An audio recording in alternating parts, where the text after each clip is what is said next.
les amis, bonjour. Alors le coup de vent est fini, hein. Ah, on peut enfin retourner un peu dans le jardin. Alors j'espère que chez vous ça se passe bien. Chaque année ne se ressemble pas. Bon, ici nous sommes en présence de l'ail.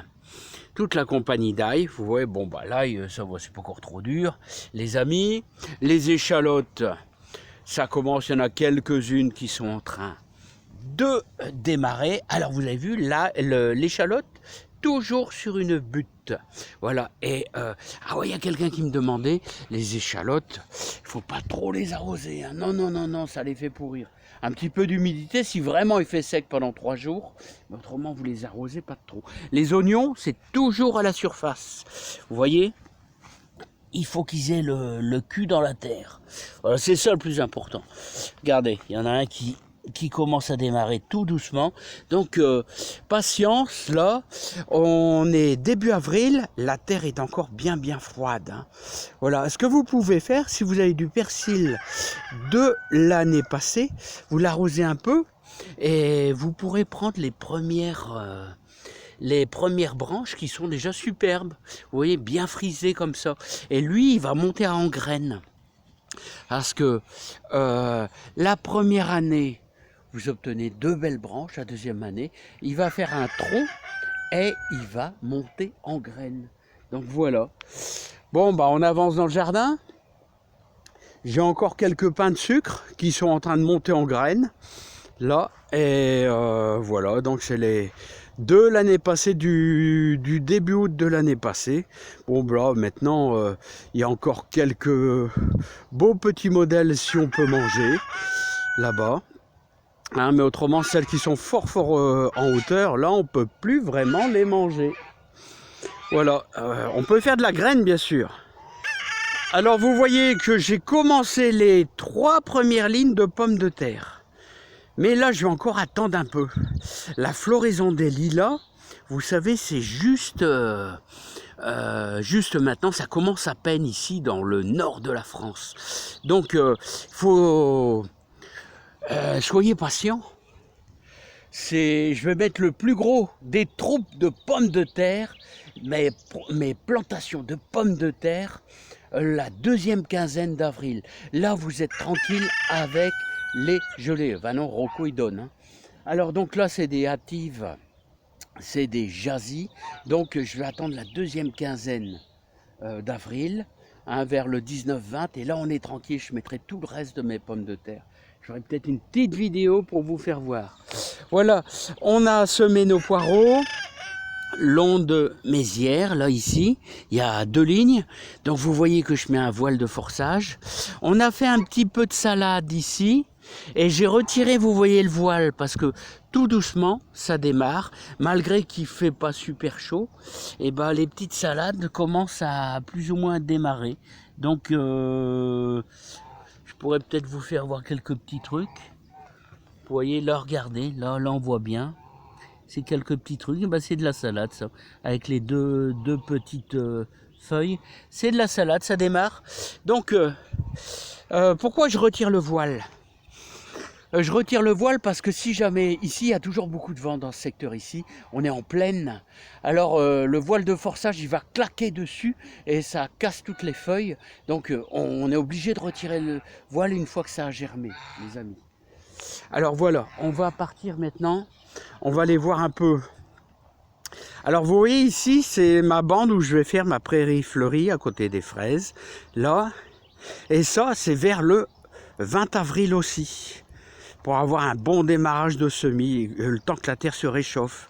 Là vous voyez, prairie fleurie aussi. Là on va avoir nos grillages avec les manches-tout. Alors les manches-tout, j'en ai ressemé là un petit peu qui vont être en retard, en espérant que j'ai pas trop de destruction avec limaces et tout. Autrement, regardez, voilà du manche-tout, ça c'est du manche-tout. Voilà, donc il y en a qui sont plus beaux là, regardez, ils sont plus beaux. Et là c'est le petit truc, protège contre les pigeons. Et là c'est un peu mieux, là où je vais mettre mon grillage de 50 cm, ils vont s'accrocher dessus. Là, une belle réussite, c'est les petits pois, hein. Punaise, les petits pois. Alors, les petits pois, c'est beau, hein, c'est bien. Alors, bah, vous pouvez ressemer si vous voulez des petits pois.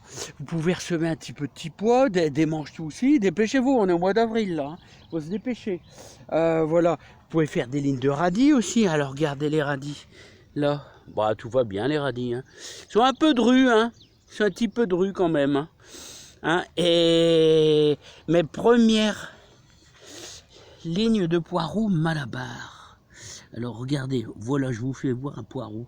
Là, il y en a 2-3 là à côté. Ça démarre tout doucement.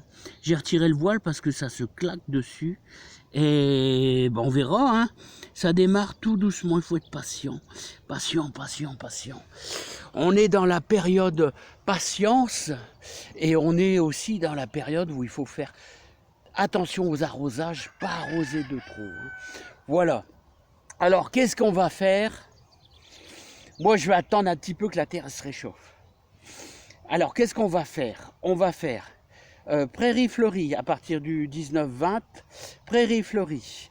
On va semer une ligne de navet. On attend le 15 mai pour mettre les premiers choux. Voilà. Le 15 mai, on mettra nos premiers céleris. Voilà. Hein, et le 15 mai, on mettra nos tomates aussi en extérieur. Il y a plein de boulot, hein. Plein de boulot les amis, plein de boulot. Hein. Alors, ce que vous pouvez semer encore à l'heure actuelle, c'est des poireaux, hein, des radis, salade, je vous ai précisé les dates pour semer la grosse paresseuse, c'était bien. Hein. C'était bien. Maintenant, on passe en lune. La lune, elle change un petit peu. Hein. Voilà. Par contre, on bénéficie encore du contraste du refroidissement pendant la nuit. Ça empêche un petit peu vos salades de monter. Ben voilà, toutes les perspectives. Allez, je vais faire un petit tour dans la serre maintenant. Je vais vous faire voir un petit peu dans la serre ce qui se passe. Alors, les amis, on a semé de la grosse paresseuse là-dedans. Bah, ça démarre doucement.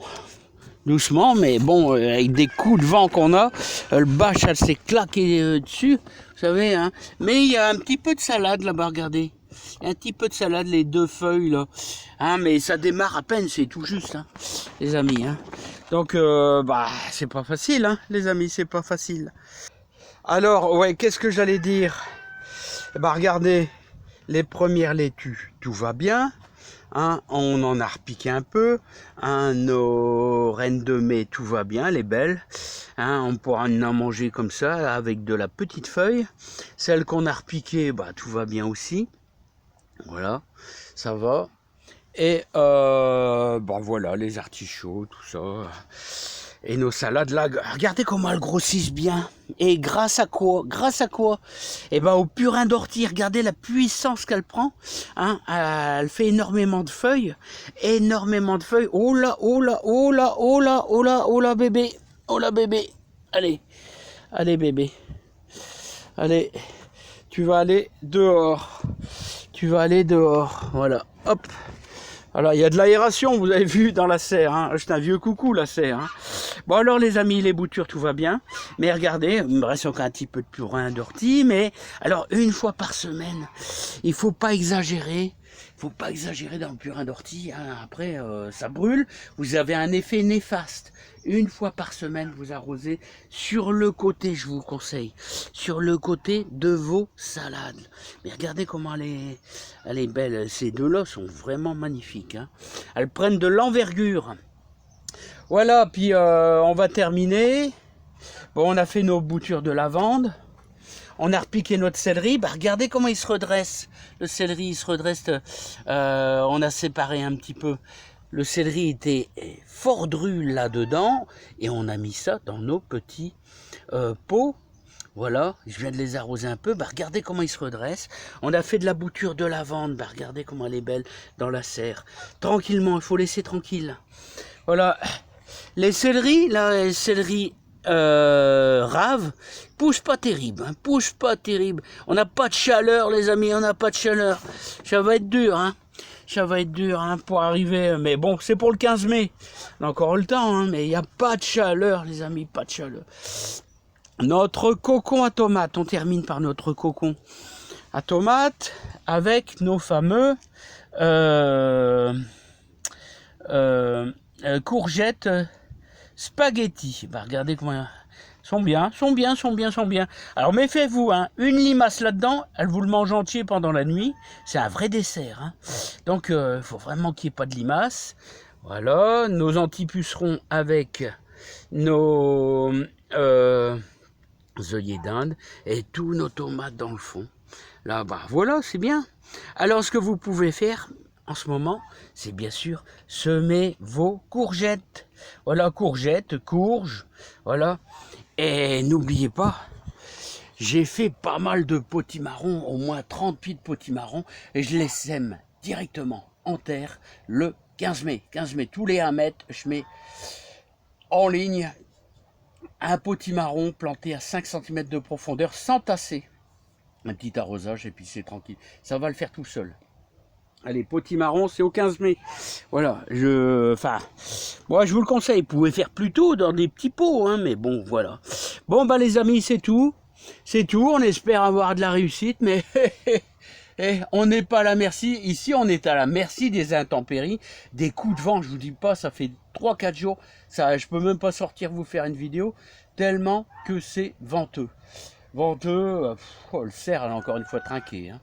Je vous dis pas, hein, elle bâche, je sais pas si je vais la tenir hein, cette année. Hein. Ça trinque, hein, ce vieux coucou de bâche. Hein. Allez les amis, je vous laisse, à bientôt, plein de bonheur et plein de joie dans votre jardin. Bye bye, on se quitte dans le cocon en tomate que je vais refermer.